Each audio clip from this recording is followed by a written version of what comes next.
जय Hind friends. Electrical networks में जो हमारा टॉपिक चल रहा था वो था two port network.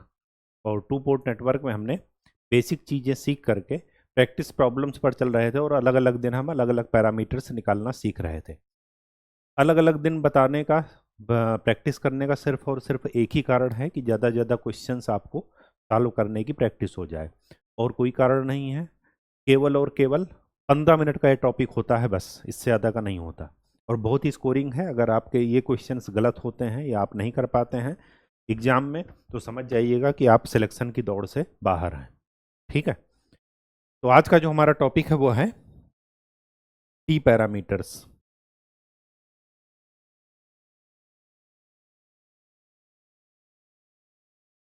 T parameters, T का मतलब ट्रांसमिशन, इसको ट्रांसमिशन पैरामीटर्स भी बोलते हैं।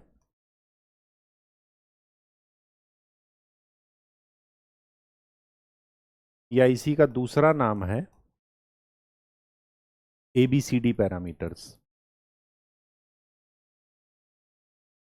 ट्रांसमिशन लाइन जब आप पावर सिस्टम में पढ़ेंगे थर्ड ईयर में, तब आपको ये पैरामीटर्स वहाँ पर काम आएंगे। इलेक्ट्रिकल इंजीनियरिंग अगर आपकी ब्रांच है तब, या इलेक्ट्रिकल एंड इलेक्ट्रॉनिक्स है तब। ठीक है, अब यहाँ पर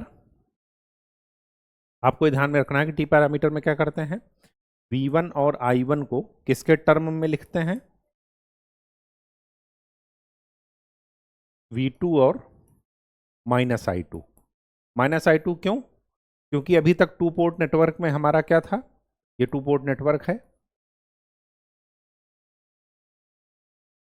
V1 I1 अंदर जाती थी, यहाँ पर क्या है, I2 को बाहर निकालना है। तो जब I2 को बाहर निकालेंगे तो यहाँ पर -I2 लगा देंगे। -I2 क्यों? क्योंकि नॉर्मल कंडीशन में I2 अंदर जाती थी, -I2 लिख रहे हैं मतलब उसकी डायरेक्शन क्या है, बाहर निकल रही है, अपोजिट है। ठीक है, कहानी समझ में आ गई। चलिए सीधे अपने एग्जाम्पल पर चलते हैं। डिटरमाइन ABCD पैरामीटर्स, और ये आपका नेटवर्क गिवन है। क्या करना चाहेंगे? मल्टीपल तरीके हैं सॉल्व करने के। पहला तरीका देख लेते हैं, फिर उसके बाद जो आपको पसंद हो वो कीजिएगा। पहला तरीका ये है, V1 यहाँ पर अप्लाई कीजिए, I1 यहाँ से अंदर भेजिए, I2 यहाँ से अंदर भेजिए, और V2 यहाँ पर अप्लाई कीजिए। ये सब अप्लाई करने के पहले आपको क्या करना है कि ये पूरा एस डोमेन में हो, ये देख लीजिएगा। अगर कैपेसिटर है तो उसको 1/CS कर दीजिएगा। यहाँ पर एस डोमेन में पहले से ही है तो आपको चिंता करने की जरूरत नहीं है। पहला तरीका हम देख रहे हैं, I1 I2 कर दिए। अब मान लेते हैं यहाँ पर I3 करंट गई, तो इधर कौन सी करंट चली जाएगी, I1 -I3। यहाँ पर I3 आ गई, इधर से I2 आ गई, तो इधर कौन सी गई, I2 + I3। दोनों करंट यहाँ पर अंदर आ गई, तो इस ब्रांच में कौन सी करंट जाएगी, I1 + I2।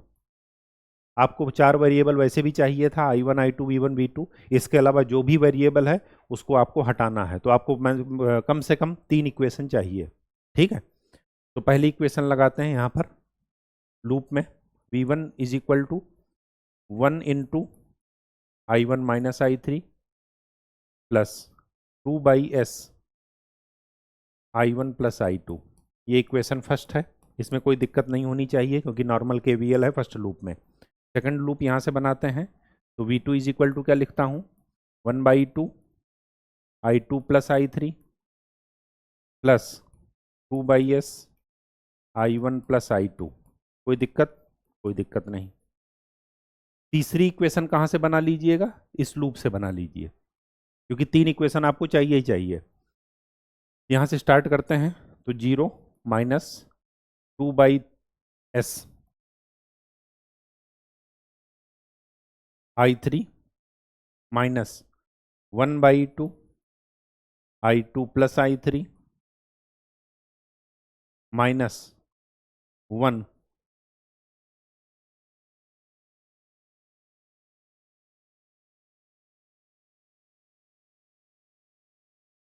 + 1 I1 minus I3 is equal to 0, equation 3।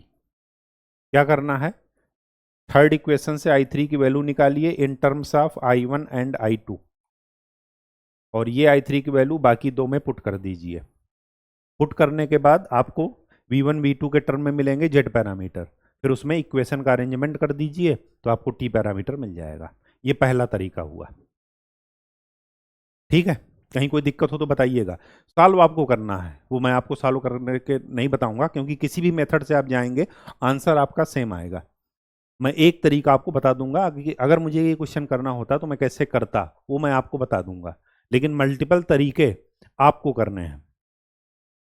क्यों? क्योंकि रैंक आपको लानी, एग्जाम आपको निकालना है, सीधी सी बात यह है, ठीक है। तो चलिए अब दूसरा तरीका देखते हैं।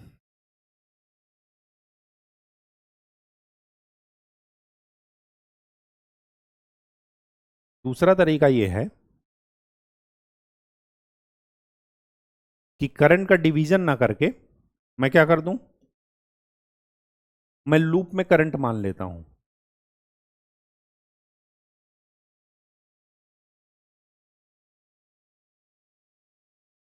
क्या करता हूं कि I1 करंट यहां पर फ्लो हो रही है, I2 करंट यहां पर फ्लो हो रही है, और I3 यहां पर फ्लो हो रही है इस लूप में। फिर मैं इक्वेशन लिखता हूं, तो V1 इज इक्वल टू क्या लिखूंगा, 1। इस 1 ओम में कौन सी करंट फ्लो हो रही है, जब आप फर्स्ट लूप में चलेंगे तो I1 minus I3। Minus I3 क्यों? क्योंकि I1 इधर से इधर जा रही है, I3 इधर से इधर जा रही है, प्लस 2/s। इसमें कौन सी करंट फ्लो हो रही है, I1 इधर से फ्लो हो रही है, I2 इधर से, तो I1 plus I2, equation first. वो ब्रांच मेथड था इसके पहले वाला, ये लूप मेथड है, आंसर सभी से सेम आएगा, ठीक है। चलिए सेकंड लूप में अप्लाई करता हूं, तो मैं क्या लिखूंगा, V2 is equal to 1/2। I3 ऐसे घूम कर जा रही है, I2 भी ऐसे जा रही है, तो इस 1/2 में I2 और I3 दोनों सेम डायरेक्शन में जा रही हैं, plus 2/s I1 plus I2, equation 2। Third में इक्वेशन लिखिए, तो 0 minus 2/3 2/s I3 minus 1/2 I2 plus I3 minus 1 I3 minus I1 is equal to 0, equation 3। क्या करना है, I3 की वैल्यू थर्ड से निकालिए, किसके टर्म में, I1 एंड I2 के टर्म में, और ये I3 की वैल्यू बाकी दो जगह पुट कर दीजिए, फिर इक्वेशन को अरेंज कर लीजिए, आपको टी पैरामीटर मिल, ठीक है। तीसरा तरीका,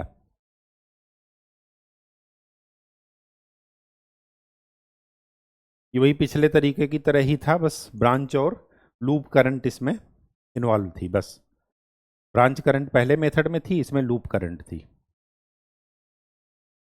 केवीएल केसीएल अगर जादू की तरह लग रहा हो तो केवीएल केसीएल के लेक्चर्स हैं आपके पास, उनको फिर से वापस देख लीजिए, पर्याप्त टाइम है, शॉर्टकट के चक्कर में मत पड़िएगा। एक दो दिन आप प्रैक्टिस करेंगे, खुद से बनाना सीखेंगे। उन सारे लेक्चर्स में मैंने सिर्फ और सिर्फ इक्वेशन बनाना ही बताया है, आपको सॉल्व करके नहीं बताया है। सॉल्व आपको करना, चाहे कैलकुलेटर से कीजिए, चाहे अभी तक जो करते आए हैं इक्वेशन सॉल्व करना, एलिमिनेट करके वो कीजिए, वो आपकी मर्जी है। मैं तो आपको उन लेक्चर्स में केवल और केवल इक्वेशन बनाना बताया हूँ, क्योंकि एक बार जब आपकी इक्वेशन बन गई तो आगे आपको केवल मैथमेटिक्स ही है सॉल्व करने का, और कुछ नहीं रह जाता। लेकिन इक्वेशन बनाना बहुत बड़ी चीज़ है, अच्छों को नहीं आता केवल केसीएल इक्वेशन कैसे बनती है, ठीक है। चलिए तीसरा तरीका, मैं क्या, अगर मुझे ये सॉल्व करना होता तो मैं क्या करता, सबसे पहले ये जो डेल्टा है, ये जो क्लोज्ड लूप है 2/s 1 और 1/2, इसको मैं स्टार में बदलता। क्यों ऐसा करता? क्योंकि जैसे स्टार में बदलूंगा मेरा ये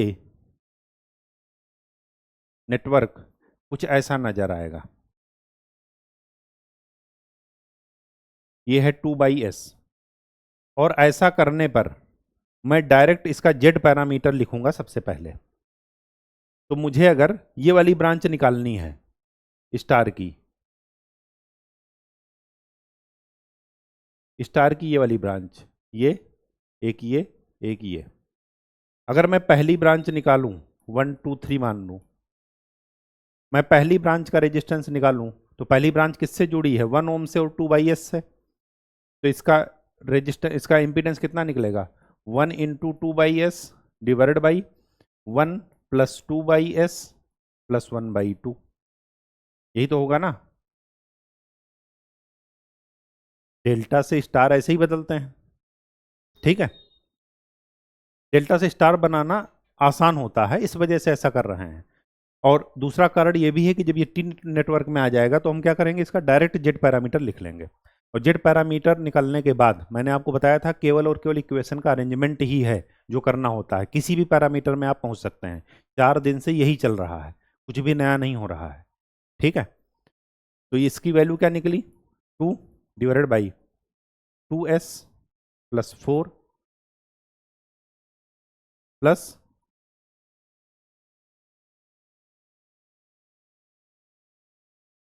s। यही होगा ना। तो हो जाएगा क्या? 2 डिवाइडेड बाई 5s प्लस 4। यही होगा, देख लीजिए एक बार। टू ऊपर जाएगा तो हो जाएगा 4। 2s प्लस 4 प्लस s, ठीक है। तो इसका वैल्यू क्या निकला? 4/5s plus 4। अगर मैं इसकी वैल्यू निकालना चाहूँ इस ब्रांच की, तो ये क्या हो जाएगा? 2/s into 1/2 divided by 1 plus 2/s plus 1/2। तो ये कितना निकलेगा?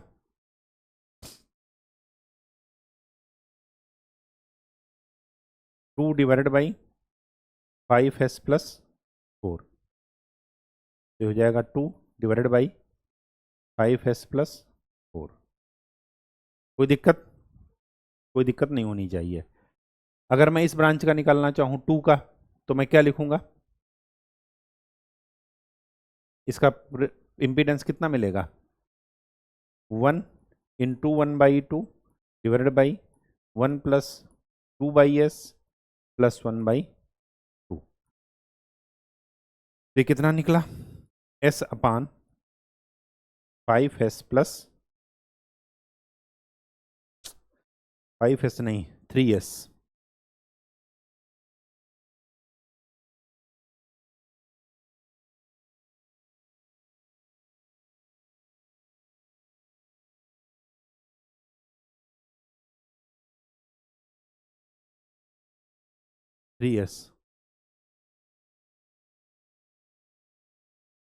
प्लस 4। तो इसका क्या निकलेगा? s/3s प्लस 4, ठीक है। अब ये और ये ब्रांच किस में है? सीरीज में। तो इसका टोटल इम्पीडेंस कितना निकलेगा? इसका टोटल इम्पीडेंस निकलेगा 2/s प्लस s/3s प्लस 4। तो ये कितना निकला? 6s plus 8 plus x square. तो ये क्या मिला? s square plus 6s plus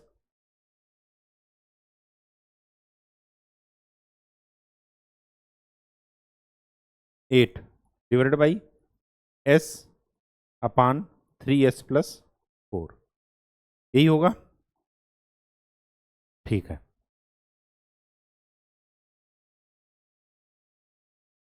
तो मेरे पास 3 इम्पीडेंस हैं, एक ये, एक ये और एक ये, और ये है टी नेटवर्क। इसकी वैल्यू है 4 डिवाइडेड बाई 3s प्लस 4। इसकी वैल्यू है 2 डिवाइडेड बाई 3s प्लस 4। और इसकी वैल्यू है s square plus 6s plus 8 divided by s 3s plus 4, ठीक। अगर मैं इसका जेड पैरामीटर लिखूं, तो मैं जेड पैरामीटर क्या लिखूंगा?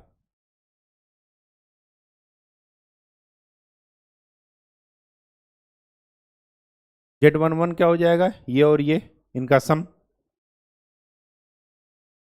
ठीक है। तो 4/3s+4 प्लस s² प्लस 6s+8 divided by s 3s+4, ये तो हुआ Z11। Z22 क्या हो जाएगा, Z12 क्या हो जाएगा, s² प्लस 6s+8 divided by s 3s+4, ये भी ये हो जाएगा s² प्लस 6s+8 divided by s 3s+4, और ये हो जाएगा 2/3s+4 प्लस s² प्लस 6s+8 divided by s 3s+4, ठीक है। ये जेड पैरामीटर हो गया। अगर मैं इसको सॉल्व करना चाहूँ तो इसको सम करके मैं क्या लिख सकता हूँ, इनका एलसीएम अगर ले लिया जाए तो s² plus 10s+8 divided by s 3s+4, और इसका क्या हो जाएगा, s² plus 8s+8 divided by s 3s+4, ठीक है। तो मैं डायरेक्ट लिख रहा हूं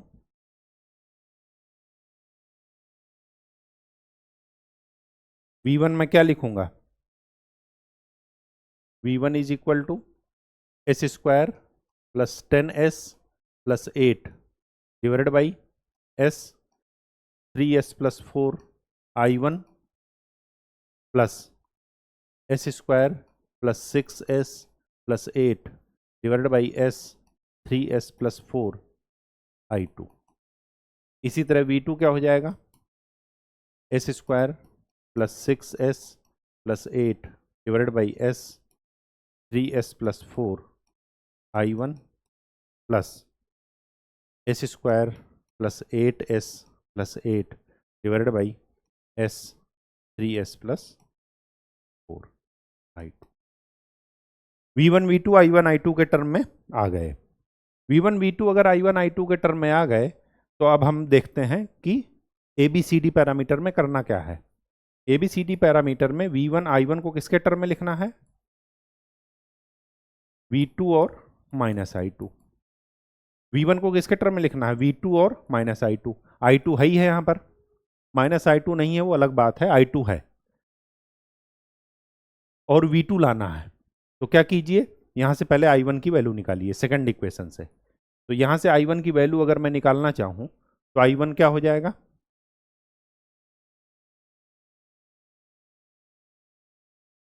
I1 हो जाएगा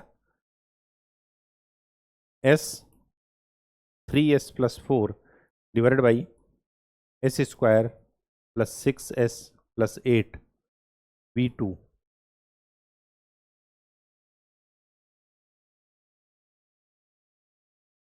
minus s² plus 8s+8 divided by s² प्लस 6s+8 I2, ठीक है। I1 की वैल्यू ये मिल गई, तो ये मिल गया C पैरामीटर, और माइनस I2 का जो कोफिशियंट है मतलब ये मिल गया D पैरामीटर, ठीक है। देखिए आंसर आपका क्या आ रहा है,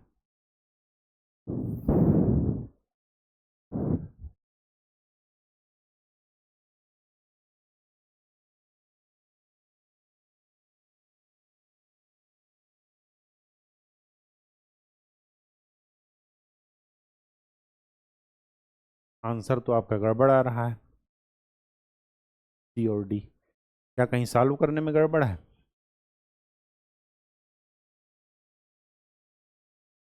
1 2/s 2/s 1/2, तो 1 into 2/s 1 plus 1/2 plus 2/s, तो 2s plus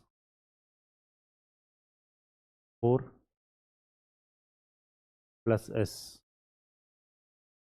2s 4/3s plus 4, ये भी ठीक है। ये हो जाएगा 2/3s प्लस 4, ये भी ठीक है। 1 × 1/2,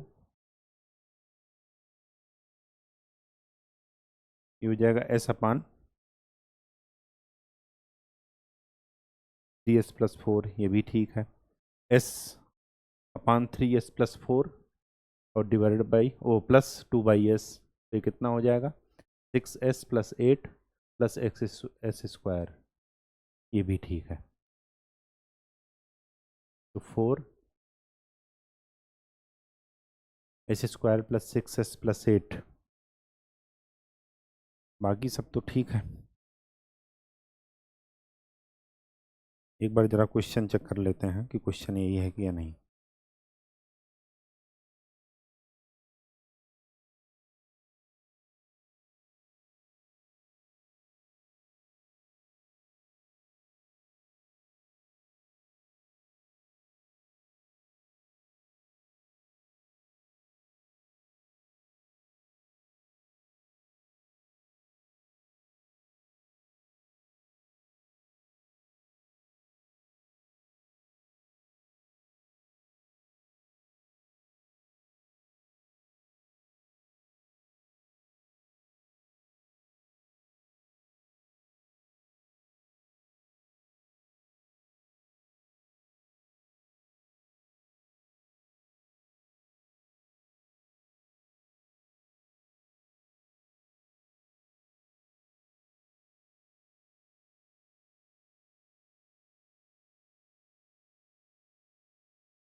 क्वेश्चन तो आपका सही है।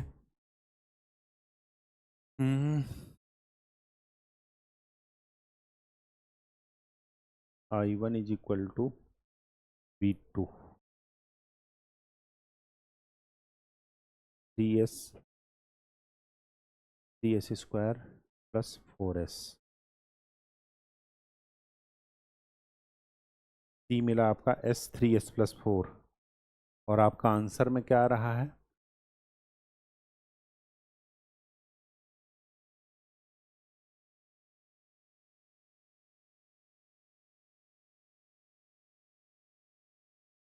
इसको जरा पॉइंट को जरा चेंज करते हैं। s 1.5 को लिख देते हैं 3/2s plus 4 divided by s²/2 plus 3s plus 4, तो क्या आया s 3s plus 4 divided by s² plus 6s plus 8।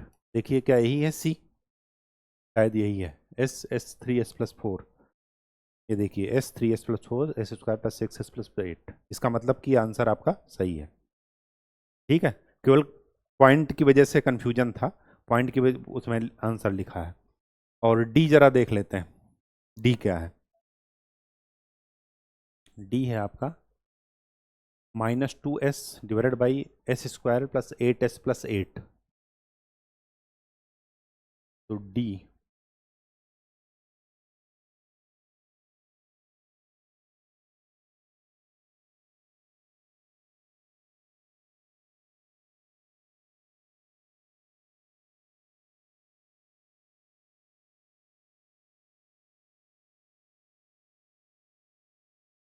D आपका कुछ गड़बड़ है। s 2s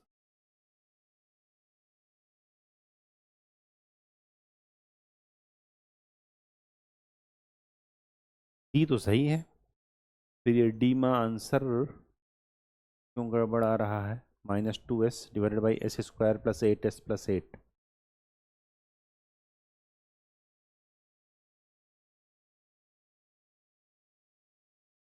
माइनस में कैसे आ जाएगा।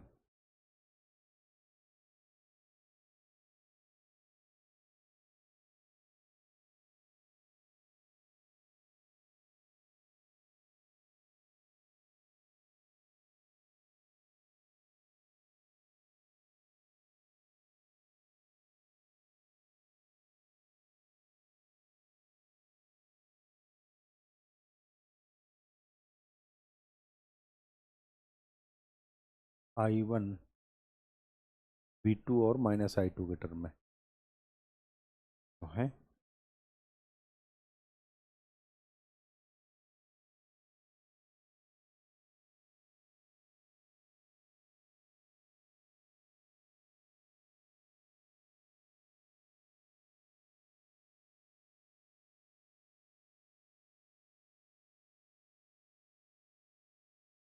डी डी इसमें गड़बड़ आ रहा हो सकता आंसर गलत हो क्योंकि डी तो ऐसे सॉल्व करने पर तो सही आ रहा है।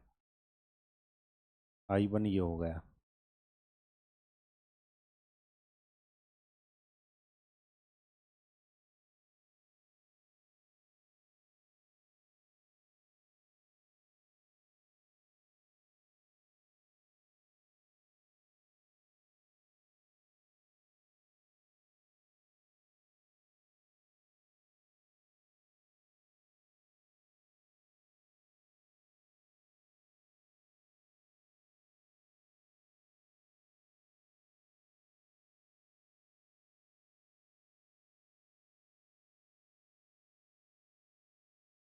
डी तो सही है।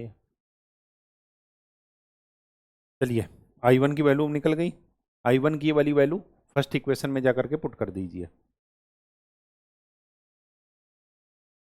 I1 की ये वाली वैल्यू फर्स्ट इक्वेशन में जाकर के पुट कर दीजिए।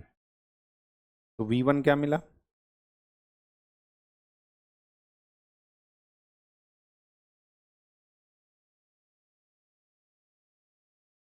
V1 is equal to s square plus 10s plus 8 divided by s 3s plus 4। I1 की वैल्यू रखिए s 3s plus 4 divided by s square plus 6s plus 8 V2 minus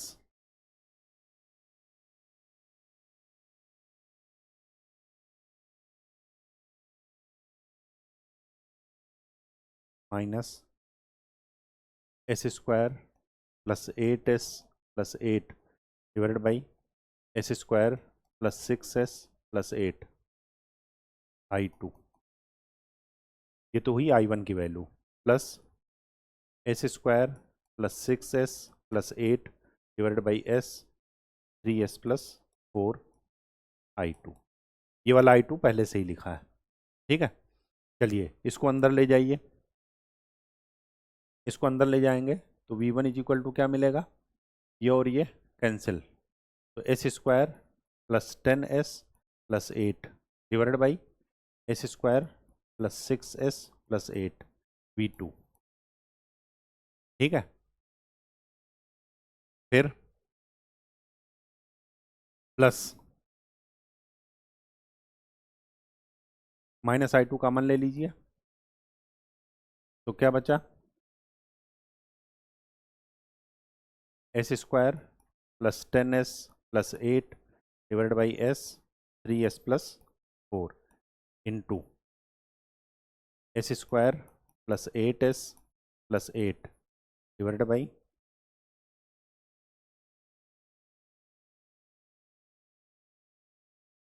s square plus 6s plus 8। ठीक है, minus s square plus 6s plus 8 divided by s 3s plus 4। ये तो हो गया V1 V2 और minus I2 के term में, तो ये हो गया A और ये पूरा हो गया B। तो A देखिए एक आंसर आ रहा है। A है क्या? आंसर देखिए।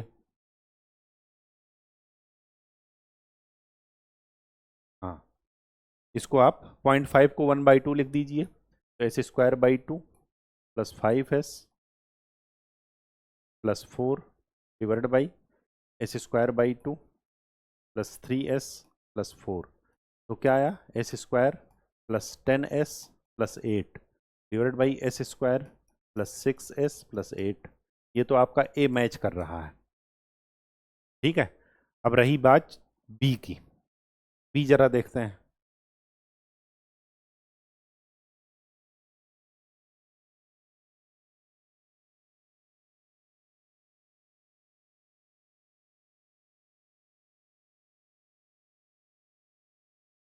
यहाँ से इसको सॉल्व करना है। S square plus 8s plus 8 divide by s 3s plus 4, ये कॉमन ले लीजिए। तो क्या बचा? S square plus 10s plus 8 divide by s square plus 6s plus 8 minus 1। ये क्या हुआ? S square plus 8s plus 8 divide by s 3s plus 4, ये क्या हो जाएगा? S square plus 10s plus 8 minus s square minus 6s minus 8 divide by s square plus 6s plus 8,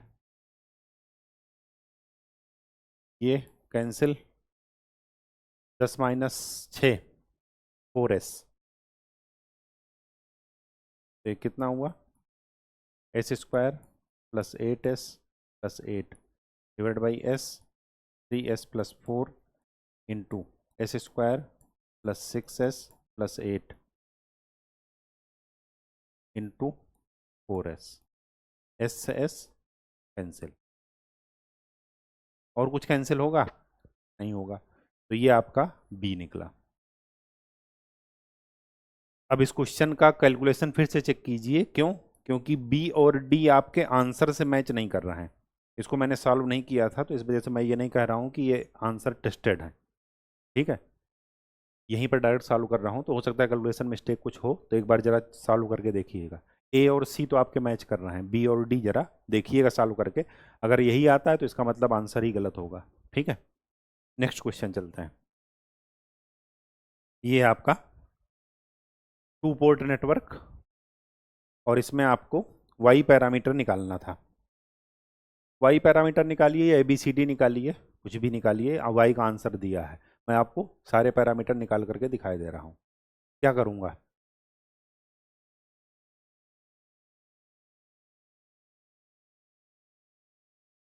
क्या इसमें T network वाला कॉन्सेप्ट लगेगा? नहीं लगेगा। क्यों? क्योंकि ये इम्पीडेंस नहीं है, ये वोल्टेज करंट सोर्स है, वोल्टेज डिपेंडेंट। अगर इम्पीडेंस होता तब हम T network direct Z parameter लिख देते। अब यहाँ पर क्या तरीका है? यहाँ पर तरीका ये है कि I1 plus I2 plus 3V2 is equal to 0, क्योंकि इस नोड पर आपको 0 वोल्टेज मिलेगा। ठीक है, ओ सॉरी, KCL लगाने पर अलजेब्रिक सम ऑफ करंट्स वो 0 आएगा।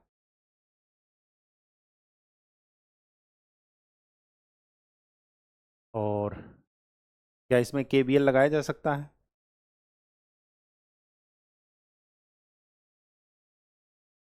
नहीं लगाया जा सकता।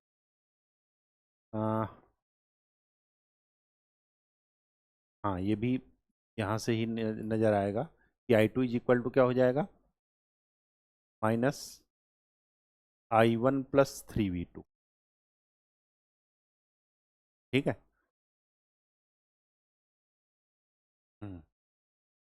Equation first.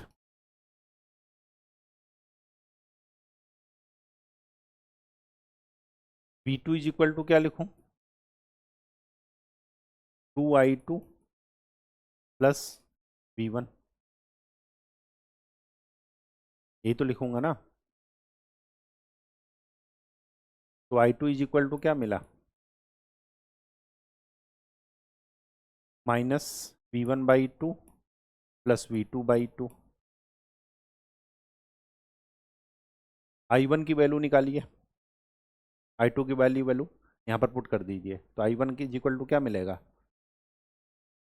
Minus I2 plus 3V2। तो माइनस I2 की value minus V1/2 plus V2/2 plus 3V2। तो I1 की वैल्यू क्या मिली? Minus minus minus plus V1/2, और ये हो जाएगा 3 दूना 6 और एक 7, माइनस के साथ 7/2। अब I1 V1 V2 के टर्म में है, I2 V1 V2 के टर्म में है, डायरेक्ट मैट्रिक्स बनाई दीजिए। तो I1 I2 V1 V2 के टर्म में है,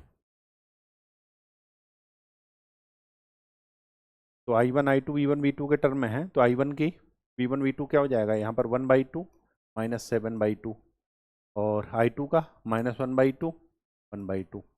देखिए आंसर आपका यही है वाई पैरामीटर का। हाँ जी यही है। ठीक है, अगर वाई निकल गया तो अब केवल इक्वेशन का अरेंजमेंट ही करना है। क्योंकि हमारा लेक्चर ये अभी ABCD पैरामीटर निकालने का, तो जरा ABCD पैरामीटर भी निकाल लेते हैं लगे हाथ। ABCD पैरामीटर में क्या करना है, V1 V2 को, सॉरी V1 I1 को किसके टर्म में लिखना है, V2 और -I2। ठीक है, I1 को किसके टर्म में लिखना है, V2 और -I2 के टर्म में, V2 और -I2। यहाँ से V1 हटाइए, V1 क्या करेंगे, वहाँ से निकालिए V1। अगर मैं यहाँ से निकालना चाहूँ तो V1/2 इज इक्वल टू क्या लिखूँगा, V2/2 -I2। तो V1 इज इक्वल टू क्या लिखूँगा, V2 - 2I2। V1 किसके टर्म में आ गया, V2 और -I2 के टर्म में, इक्वेशन फर्स्ट। ये वाली V1 की वैल्यू यहाँ पर जाकर के पुट कर दीजिए। ये कहाँ से इंटरचेंज करना सीख रहे हैं, क्योंकि हमें ये पता है कि किसको किसके टर्म में लिखना है। पहले ये देखिए कि किसको किसके टर्म लिखना है, और ये देखिए कि अभी कौन सा किसके टर्म में है, फिर इंटरचेंज कीजिए। यहाँ पर देखिए I1 को किसके टर्म में लिखना था, V2 और -I2 के टर्म में, तो I1 में V2 होगा और -I2 होगा। -I2 मतलब यहाँ पर ये एक्स्ट्रा है, ये नहीं होना चाहिए। तो क्या कीजिए, इक्वेशन फर्स्ट से V1 की वैल्यू निकालिए और यहाँ पर पुट कर दीजिए। जैसे V1 निकालेंगे आपको ABCD पैरामीटर का A और B मिल जाएगा। ठीक है, ये A और B मिल गया। अब V1 की ये वाली वैल्यू यहाँ पर पुट करेंगे, तो I1 की वैल्यू क्या मिलेगी, V2/2 -I2 -7/2 V2। तो I1 की वैल्यू क्या मिली, -6/2 V2 -I2। तो क्या मिला, -3 V2 -I2। ये इक्वेशन 2। अब ABCD पैरामीटर अगर मुझे लिखना है तो V2 का कोफिशिएंट 1, -I2 का कोफिशिएंट 2। ये -I2 का कोफिशिएंट यहाँ पर देखना है, माइनस नहीं, वो I2 नहीं, और यहाँ पर V2 का कोफिशिएंट -3 और ये 1। ये इसके ABCD पैरामीटर। H पैरामीटर निकालना हो तब इक्वेशन को अरेंज कर लीजिए, लेकिन आपको ये इसके लिए पता होना चाहिए कि कौन सा पैरामीटर में कौन सा किसको टर्म में लिखते हैं। अगर ये नहीं पता है तो आपके लिए चैप्टर बेकार है। ठीक है, चलिए नेक्स्ट क्वेश्चन, मोस्ट इंपॉर्टेंट। इसका आपको वाई पैरामीटर निकालना है। क्या निकालना है, वाई पैरामीटर। क्या करें, डायरेक्ट इसको पाई नेटवर्क में बदल दें, नहीं बदल सकते। क्यों, क्योंकि ये आपको यहाँ पर एक सोर्स मिल गया। अगर ये इम्पीडेंस मिलता तो डायरेक्ट, जैसे ये इम्पीडेंस है, ये पैरेलल है, इसको आपको क्या करना है, एक सिंपल इम्पीडेंस में बदल लेना है। ये इम्पीडेंस ही है, ये भी इम्पीडेंस है, लेकिन यहाँ पर क्या हो गया, एक सोर्स आ गया। और जब भी सोर्स आ गया तो आप इसको डायरेक्ट चेंज नहीं कर सकते। वाई पैरामीटर निकालना है इसका, इसका मतलब ये हुआ, ये साई नहीं है, वाई है, ये इसको थोड़ा चेंज कर लीजिएगा। वाई पैरामीटर, वाई इधर लिखा है वाई। ठीक, क्या करें, एस डोमेन में है ये ऑलरेडी, ये है V1, इधर से I1, इधर से I2, और इधर है। सबसे अच्छा तरीका ये है कि ये नोड पर कुछ नहीं है तो इसको एक मान लीजिए, इसको एक मान लीजिए, और क्या कर लीजिए, KCL अप्लाई कर दीजिए। अगर मैं वहाँ पर अप्लाई करूँगा तो I1 करंट आ रही है, यहाँ से जा कौन सी रही है, I1 इज इक्वल टू, मैं क्या लिखूंगा, इस ब्रांच में कौन सी करंट है, V1/R1।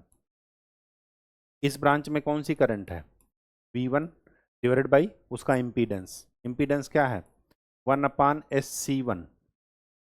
और इस ब्रांच में कौन सी करंट है, यहाँ का वोल्टेज माइनस यहाँ का वोल्टेज डिवाइडेड बाई उस ब्रांच का resistance V1 minus V2 divided by 1/SC2। कोई दिक्कत? Equation first. कहीं दिक्कत हो तो बताइएगा। इस नोड पर एनालिसिस अप्लाई करेंगे, ये दोनों शॉर्ट ही हैं, एक ही नोड है। तो I2 इज इक्वल टू मैं क्या लिखूंगा, इस ब्रांच में कौन सी करंट जाएगी V2/R2 प्लस इस ब्रांच में कौन सी करंट जा रही है GM V1, ये करंट ही है तो डायरेक्ट करंट लिखेंगे।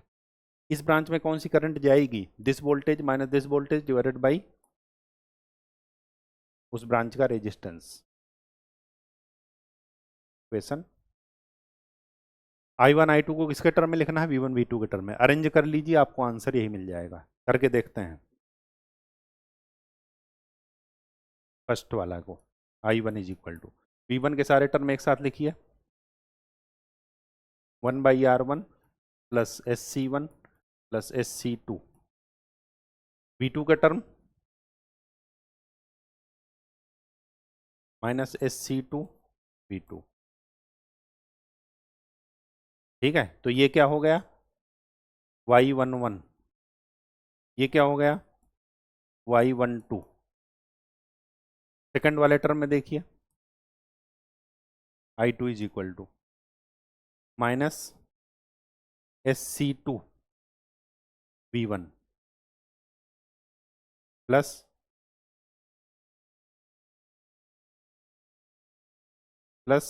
GM, ये हो गया V1 का टर्म। और V2 का क्या हो गया 1/R2 प्लस SC2। तो ये क्या हो गया Y21 और ये क्या हो गया Y22। देखिए ये आंसर, ये देखिए। कहीं कोई दिक्कत? कोई दिक्कत नहीं। एक पैरामीटर मिल गया तो दूसरा पैरामीटर आप अपने से निकाल सकते हैं, कोई भी पैरामीटर निकाल सकते हैं, केवल इक्वेशन का अरेंजमेंट ही है बस केवल एक ही जगह दिक्कत होती है जेड और वाई में, क्योंकि वो इन्वर्स होते हैं। इन्वर्स में भी आपको 2/2 का है ये, तो आपको इंटरचेंज कर देना है और इसको माइनस साइन के साथ रिप्लेस इंटरचेंज कर देना है। साथ में इसका डिटर्मिनेंट से भाग दे देना है। आप डिटर्मिनेंट से भाग देना भूल जाएंगे अगर आपकी प्रैक्टिस नहीं होगी। ठीक है, तो पहला क्वेश्चन का जरा बी और डी पैरामीटर निकाल कर देख लीजिएगा, ये आपके लिए होमवर्क है। अगर नहीं होगा तो आप कमेंट सेक्शन में जाकर बताइएगा, फिर मैं उसको कराऊंगा। ठीक है, तो आज के लिए इतना ही। नेक्स्ट लेक्चर में मिलते हैं एक नए टॉपिक के साथ, और वो होगा रेसिप्रोसिटी एंड सिमेट्रिक कंडीशन। साथ में हम ये भी बताएंगे कि अगर नेटवर्क पैरामीटर्स, नेटवर्क अगर आपस में ऐड होते हैं पैरेलल सीरीज या कैस्केड, तब क्या करते हैं, और फिर उसके साथ ही चैप्टर द एंड हो जाएगा। इसके बाद कल एक लास्ट लेक्चर होगा इसका थ्योरी का। उसके बाद एक दिन सारे ईएस के क्वेश्चन सॉल्व कर लेंगे, इंडियन इंजीनियरिंग सर्विसेज, और एक दिन सारे गेट के क्वेश्चन सॉल्व कर लेंगे। आपका ये चैप्टर क्लोज हो जाएगा पूरी तरीके से। लेकिन इस पर कमांड बहुत रखिएगा। नेटवर्क सर्किट और एनालिसिस बहुत ही स्कोरिंग टॉपिक है और बहुत ही इजी है। बस आपको थोड़ा सा पेशेंस और थोड़ा सा प्रैक्टिस की ज़रूरत रहेगी बस। ठीक है, किसी भी सब्जेक्ट में ये चीज़ें लागू हो। तो मिलते हैं नेक्स्ट क्लास में, तब तक के लिए खूब अच्छे से पढ़ाई कीजिए, मेहनत कीजिए, स्वस्थ रहिए। धन्यवाद।